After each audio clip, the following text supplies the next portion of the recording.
If Deku was in Young Justice, Part 4 now. This is a continuation of Part 3 to what if Deku was in Young Justice, Part 3, yeah. Obviously, because it's Part 4. But basically, I'm going to be not really talking too much, and let's just dive right into the video. Now, after this video, I will be uploading my first reaction video. So, next Monday or Friday, I'm going to be uploading my first reaction video. I'm going to be doing like reaction videos. I'm going to be doing more of that. I'm also going to be uploading a stop motion later this week. Probably doing, let's say, Tuesday or next Wednesday. So yeah, let's dive into the video. Now, I last left off at episode 10, and I'm going to be continuing on episode 11, season 1, Traders. Now let's start, guys. Sorry if I feel a little bit mundane, my voice is a little bit drowsy, but I literally just woke up. So let me just, pretty much freshen myself up. So basically, last time I left off, Deku's story, Deku manifested his Black Whip abilities and is now going under some training to figure them out or to put them under control. As we were told by the team, or by the remaining members of the team, as in Connor, Megan, Aqualad, and a couple other Justice League members, are told that they're going to be infiltrating pretty much Belle Rave, a super villain prison, high max security. As we get like a little bit of rundown on why they're there, and the villains they're going under cover as. Now, as they're all told, to pretty much shut it and to keep quiet, and while they're in the back of the containment, pretty much truck that are taking them down there to Belle Rave. As they eventually get the Belle Rave, and they're told the rules of the maximum security prison. As all told the rules, as they are all escorted there with the people that they drove there with, as in Mr. Freeze, Junior Icicle or Icicle Junior, and pretty much Connor and Megan are undercover as some villains. I don't remember their names, but I'll put their picture up right here. So yeah. So we get switched to Amanda Waller telling the group pretty much the rules and the expectations they have here. As pretty much Connor is talking to Megan telepathically back and forth because, it's their thing. And plus, the villains they're going under control, they're going under pretty much cover as, have collars on. Some of their powers don't work because Connor's strength doesn't work anymore, since a part of the villain's powers that he's under control, that he's going under, pretty much, cover as, pretty much each collar is set to the specific person's powers, as Connor's powers are mainly involved with invulnerability and strength, and those are the same type of powers as the villain he's going undercover as. So he can't use other abilities like that, but he's able to communicate with, Megan, as Junior Icicle and Connor are thrown into this prison, and pretty much what happens after that, pretty much they, become bunkmates, and pretty much, Killer Frost, I think. I don't think Livewire. I'm pretty sure it's Killer Frost that Megan is bunked with. And the next morning in Belle Rave, they are, because you don't remember, the whole entire mission, or the whole mission of them being here, is to, infiltrate or stop a breakout that's going on in the maximum security base, the maximum security prison. As we get switched to Junior Icicle and Connor walking around the prison yard, pretty much looking around and trying to figure out, the group of people that are here, as pretty much Junior Icicle points to a group of the big bads, or the people that run the whole thing, aka pretty much the leader of the group is, his father, Icicle's father. Now, as, I guess Senior Icicle, pretty much the big bad with ice powers, he's pretty much here too. It's been here for a long time. As we get introduced to a couple other villains on the side, like Riddler and a couple others, as they are all, pretty much do the same thing. As Riddler's trying to get on their good side and be a part of their gang or whatnot, pretty much Blockbuster and I can't remember the Venom guy. I'll put his picture up right here. So yeah, so basically after that, we get switched to a couple other, parts of this episode. As most of the episode goes somewhere the same because Connor isn't really, a really big part of this since pretty much most of the villains here aren't really changed since All Might and most of Connor's fights aren't really pretty much pinned down as Connor is cornered by a couple other members of the gang there, the police princess, sorry, the courtyard, as pretty much the courtyard is pinned in the same type of thing as pretty much Connor tries to fight back against them. As Connor, for a second there, was about to use his strength or was about to use some part of his, pretty much Kryptonian strength, about to super boost his powers, as eventually, pretty much since most of his, extra powers, aka his metagene, is mainly, pretty much a part of his powers, as in his metagene that gives him the super boosting to supercharge his Kryptonian genes, is under the pretty much dampening of the collar, so he can't really use his powers at full Kryptonian strength right now, at least. So pretty much the episode goes similar the same. Nothing really changes too much. So I'm just gonna skip over most of the, you know, 14 or like 15 minutes later on in the episode, we get switched to the main compass or the main workthroughs of pretty much Bellrave and how it works, and eventually we see the prison breakout happens. The prison breakout happens as Megan and Connor are aware of this, as Connor amplifies his power off the bat as soon as the collar is off and uses his super hearing and his other Kryptonian abilities to pretty much see over this. As he tries to infiltrate or sabotage the breakout from his whole entire perspective of his undercover act, and eventually he's almost figured out. As Connor and pretty much Icicle make a escape hatch to pretty much punch the ice wall. As Connor, since his powers are still amplified because they haven't ran out, he instantly just punches right through the pretty much concrete or enforced wall. Straight up just punches right through it. Like, doesn't even have to bat an eye. As it breaks from the other half to the other half. Basically just punching a straight hole through it with one foul. Rightly, pretty much perfect. A perfect form punch right through the concrete wall. As eventually they pretty much get ready to go. As eventually they are ready to, just dip.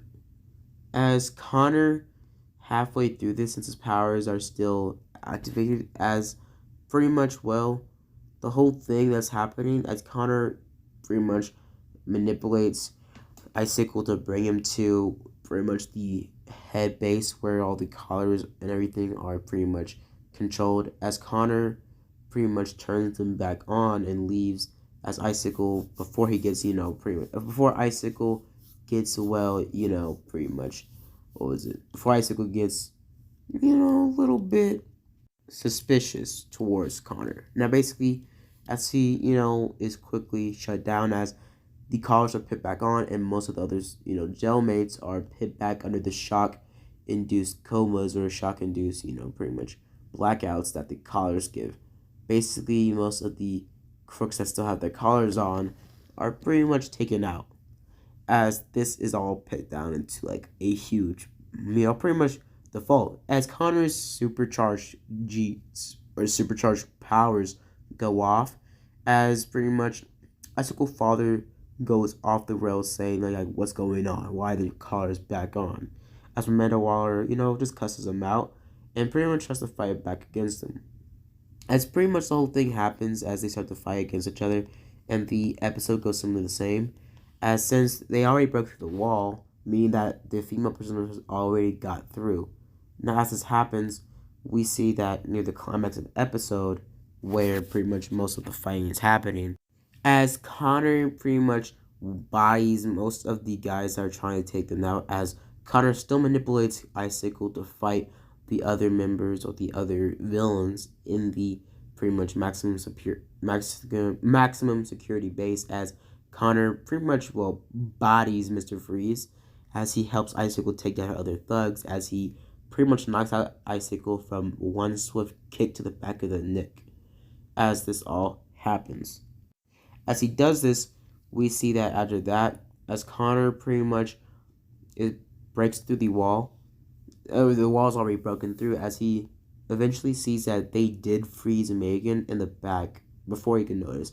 As he notices this, he tries to punch through it as eventually he gets so overwhelmed with emotions that he instantly just uses his Kryptonian charging powers to laser through the ice as quick as possible, grabbing Megan and trying to keep her alive. As he kisses her and their relationship blossoms, I guess, and they become kind of a thing. As Isaac was kind of confused, like they are cousins or their brother and sister, like why they kissing like this, some home Alabama type stuff.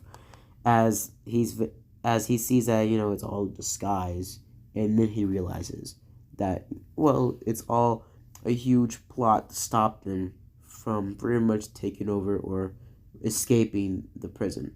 As Icicle blames himself for being so stupid. After the episode ends off, and we see the end of the episode. If you've seen episode, pretty much, if you've seen episode 11, you know what I'm talking about. Only thing that really changed in this episode was probably the different use of Connor's powers, and that's basically it. So we get switched to episode 12. And episode 12 is kind of uneventful. As we get switched to episode 12, Home Front. As we start the episode with Artemis waking up. As Artemis wakes up and she looks at, the treasure and the Alice in Wonderland poster, as she gets a little bit of flashback in her childhood, as we see her childhood with her sister leaving the house, after we get a little bit of a rundown of her family life with her father and her mother.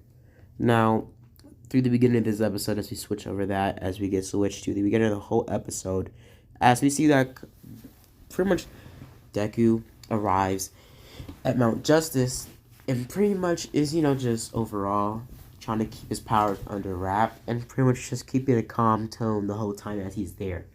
As he shows up at the, pretty much base, as Aqualad still has the same talk with Red Tornado as in canon, as we see that Robin and Artemis a couple hours later are getting ready to go to the base. As they get to the base, both of them arrive there. As we see that pretty much a couple hours later, Deku did leave the base to go training leader with All Might on Daku Beach, as they would use a boom tube to get to pretty much Japan to train there. As they would have came back, All Might pretty much saying that he had to do some hero business in Metropolis and he had to dip, as pretty much Deku would just walk off. As Deku would walk off and eventually join Robin and Artemis in the boom tube, same as canon, as he would be dropped off in Gotham near the boom tube, as pretty much Robin and Artemis and Deku would have been waiting in a line to go there and to get to the boom tube, as Robin would have gone first after Artemis, and pretty much after Artemis would go in, Deku would boom tube, and he would eventually find himself in a fight, as fire and pretty much explosions would have been going off, as Artemis would have told Deku to run.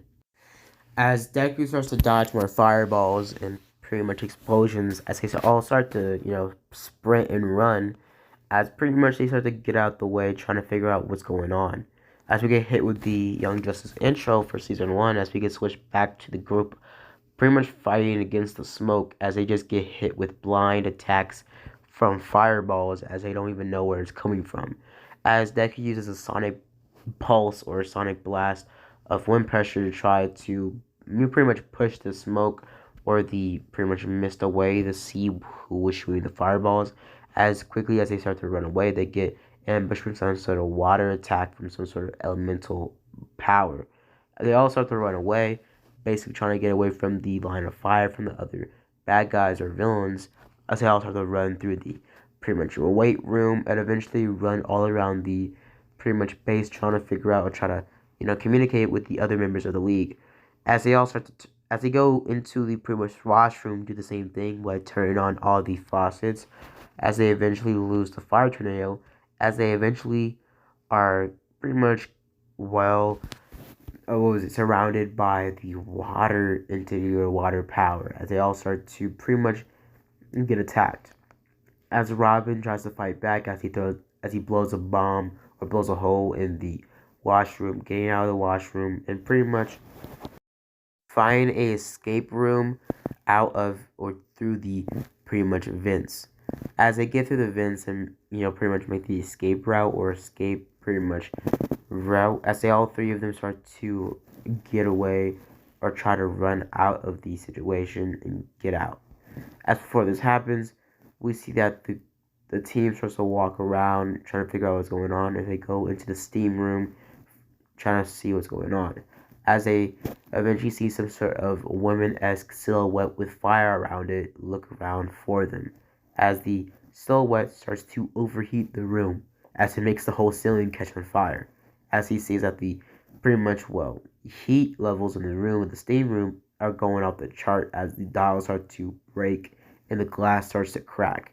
As they all start to run around, as steam pipes start to blow, and as the fire entity or fire, silhouette villain sees them, shoots fireballs towards them. As Deku uses a pretty much super clap or wind pressure clap to push away the fire and fight back as he ducks into the pretty much hiding route the other team was in. As Robin, picks a bomb off to pretty much slow down the other villain, as they also look up what's going on. As Robin figures out one of the electric panels, as he looks up through the electric panels and basically looks at it, trying to figure out the camera setting.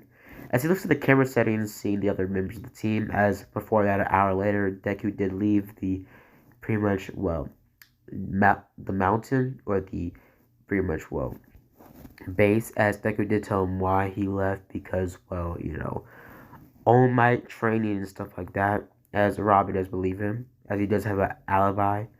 As they start to look around, and eventually the camera view cuts out as they see that it was a huge explosion and something went down. As they all try to figure out what's going on, as eventually they go into the book room area and they try to, escape, as Artemis thinks the red tornado's in the room and pretty much gets out of her hiding space saying, oh thank God, and basically sees that it's not red tornado, it's some sort of other android type, robot. As the android robot tries to kill Artemis, as before Artemis is grabbed by the android robot, before Robin can even block or push out the way, as Deku uses Black Whip to cut off the android's arm, as he pretty much says, wow, I didn't know that was even going to work. Now, as they start to run around trying to get out of the way of the android, as the android is still functioning even without his forearm, as they all try to get out of the way. As they get out of the way through a secret, pretty much, escape route in the library, as they all start to run through the tunnels and try to escape. As they start to run, as they eventually take turns and turns trying to figure out what's going on, as they try to get away from the pretty much, robots. As they all try to figure out what's happened to the team, especially Deku. Deku say what's going on, like what happened to the team. Pretty much as they all start to talk more and more about what's going on, as they eventually try to figure out what's going on. As they go into the vents and they try to figure out what's going on with the rest of the team, as they see Aqualad, Megan, the orb, or pretty much the spear, and also Connor and pretty much Wally stuck in some sort of middle type or some sort of ice type, I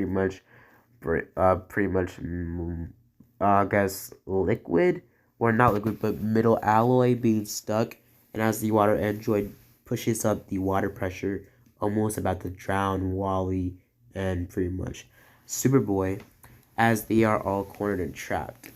As Artemis, Robin, and Deku start to run through the hallways trying to figure out what's going on, as eventually a water type tsunami floods the hallways, as they all try to run away, and they do get catch up with the tsunamis, but Deku is actually running a lot more faster as he tries to outrun the tsunami type, water hallway thing, as eventually Robin and pretty much Artemis are attacked by the water android, as Deku uses or tries to use Black Whip underwater, as it doesn't really function that quickly or that efficiently underwater, as he just punches the android in the face instead of Robin putting an arrow in its eye. As the androids push back and they are able to escape. As they go up on the top levels of the water, as they try to figure out what's going on, as the fire android tries to attack them. As pretty much Robin, Artemis, and Deku submerge right next to the rock where pretty much Superboy and Kid Flash are held at, as they pretty much go deeper into the water trying to pretty much escape the water android and the fire android, as they go up the pretty much staircase, or the pretty much staircase where it leads up to the upper area where the team is being held, where Aqualad and Artemis are being held, and also where the spear is, as they are cornered, as Deku says to go, as he wants to hold them off, telling them to just, dip now. As he uses his power as fast as he can, as he uses Black Whip trying to control it, it going sporadically, going everywhere, as it cuts right through the water android's lower leg, making the water android fall down to the ground. So water android uses some sort of water manipulation to make himself a new leg, as he kicks Deku upside the head, knocking him down to the ground. As Deku uses One For All, and pretty much super punch the water android back into the water, as he super speeds towards the fire android, dodging its fire attack and punching it right into the throat area, pushing it into the ground. As they also have to overpower the power of the androids, as one of the androids make a quick, pretty much sucker shot, or pretty much a quick little lucky shot towards Deku's back, as they burn Deku's back off, or burn like a huge third degree chunk of flesh off of Deku's back, as it knocks him out due to pain. As Deku is, pretty much falls onto the ground being knocked out. As Robin and Artemis trying to fight back, as Robin is also caught into the crossfire of the fight, as he's eventually pretty much overpowered, and he is somewhat, drowned. As Artemis is the only one left, as she still has the courage and the power to go against them, as she still does figure out a type of plan to take him out, as she does use the same type of plan Robin put together, like in canon, just for plot's sake, and does succeed in the same type of plan. As he does overpower or fight against the robots, as the robots start to pretty much get overpowered by the whole entire thing, as pretty much, Artemis shoots an arrow and starts to, pretty much, she does the same Trojan horse type of attack she did in canon, with her pretending to give up, as she eventually double crosses the androids and fights back. As eventually the androids are taken down, as Red Tornado shows up, as Red Tornado tries to figure out what's going on, as he touches one of the androids, as the android's protocol, pretty much corrupts Red Tornado, making Red Tornado fight back against the team and knock them out, and he dips with the androids' bodies as they all leave. As they wake up a couple hours later, as the rest of the league shows up alongside All Might, as All Might shows up there, waking up Deku as Deku's laid out on the ground, the last one to wake up. As this happens, we get switched to the end of this episode, as I'm going to leave it off here, guys. So, I wasn't that much action for Deku, but it was enough action for me, at least. I just woke up, so part 5 is going to be a lot more eventful. I'm going to put a lot more plot in this, and I'm also going to be introducing some My Hero Academia villains in part 5 and episode 13 and 14. Also, I'm going to ask you guys, do you want me to introduce a My Hero Academia hero in Season 2 of Young Justice, or later on in the end of Season 1? So I might introduce Kirishima or Todoroki in this universe, or anything like that. So if you guys want me to introduce a My Hero Academia character other than Deku and All Might in this universe, just go in the comments and ask. And I also will be doing a what if movie requested by one of you guys in the comments. So if you guys have any suggestions for a what if movie, I'll do it probably next Friday, and I'll do it maybe in the morning or in the afternoon, but not at nighttime. I'm gonna try to do it like maybe next week. But yeah, so just go in the comments, guys. Hope you guys enjoyed the video. Hope you guys like and subscribe. And as always, guys, have a blessed day.